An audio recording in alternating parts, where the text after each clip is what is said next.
Movie notes on the road to El Dorado. 2000 film, 20 July 2024 viewing. I watched this today, Saturday, 20 July 2024. And now I'm giving you my notes. I'm Tanis Coralee Leonhardi, she, her, hers of Seattle. And this is the same house. So this came out in 2000. This house is actually the house I was living in when I saw this, when it came out. So at the first time watching it at home for me, it was in this same house. So here we go. Over 20 years later, still watching this video in this house. Now this was a remastered or something release, so not this exact copy. It's like it says on the movie jacket, it says 2018, I think, for distribution. So the point being, I realized that I was watching the movie. I was like, I've come full circle in one way. There was a bit of a gap in there somewhere. It was like 15 years where I didn't watch this movie. But now I'm back to watching it in the same house. Okay, so this is an animated fiction film about two men and a horse in the 1900s, sorry, that's off by 400 years. In the 1500s, exploring El Dorado after leaving Spain. They are joined by an armadillo along their journey. See, for me, that was, I thought the armadillo was kind of the highlight after the first, 15 minutes. The armadillo come along. Okay. They don't actually say where El Dorado is, like in terms of continent, right? There are multiple continents in the southern hemisphere known for their rainforests. So there we go. I'm just gonna make that note. So there may be guesses, but I'm on a technicality, I'm just saying. The music in this movie, I kind of wondered about it back then. I was like, this is good music. I wonder if people are going to take it. Because, like those elementary schoolers that just like something, so they're like, I want it, so I'm going to take it. So like want itself is not bad, but want tied with take can harm people. Right? This music has been copied a fair amount, including by the Pirates of the Caribbean movies. Yes.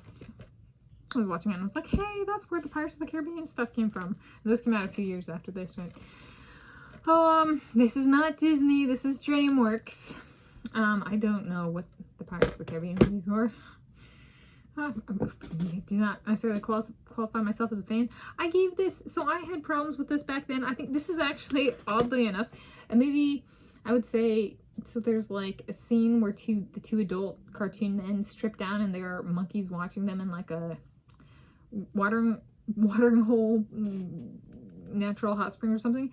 And this movie made me so uncomfortable growing up, and I was like, because my aunt was gay, I knew pretty early on, like before I got the term asexual, there was like, so I was born approximately 1993, so 7-8 years old, I'm going, I don't think I'm straight, but I'm also not gay. But like, so there was like, and I'm definitely a female and a girl. So I was like, I don't know what I am, but I'm definitely not like what they're appealing to. And then, the person who has like the bikini top or the tube bikini top and wide thighs and big butt. And this is why Kim Kardashian took off, essentially. She owes her career to this movie, right? But before all of that happened, I was just like, that's so not me. This movie, I think, is for heterosexuals, straight people. I was not introduced to the LGBT community. I was brought into the world with the LGBT community as part of my biological family. So there was no introduction in that sense, right?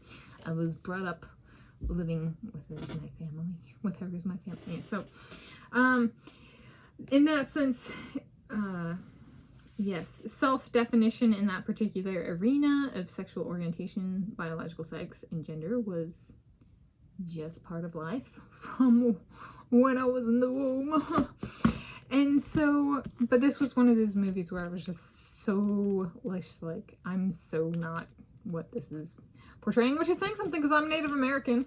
It's gonna be like, and none of the Native Americans in this movie look like me. Are they supposed to be Native Americans? I question that, right? And then Ronaldo goes, Ronaldo Cam has been peeping on me, and I've been drinking my baby bottles of Diet Pepsi. Do we need El Dorado in Portuguese? Ronaldo Cam, made famous on this YouTube channel. Can I say that already? I don't know. Anyway, so my movie notes. I came back around, you know, back to the same house even. My parents' house. And I grew up here, and I live here again. But there we go. Movie notes on the Road to El Dorado 2000 film, July 2024 viewing.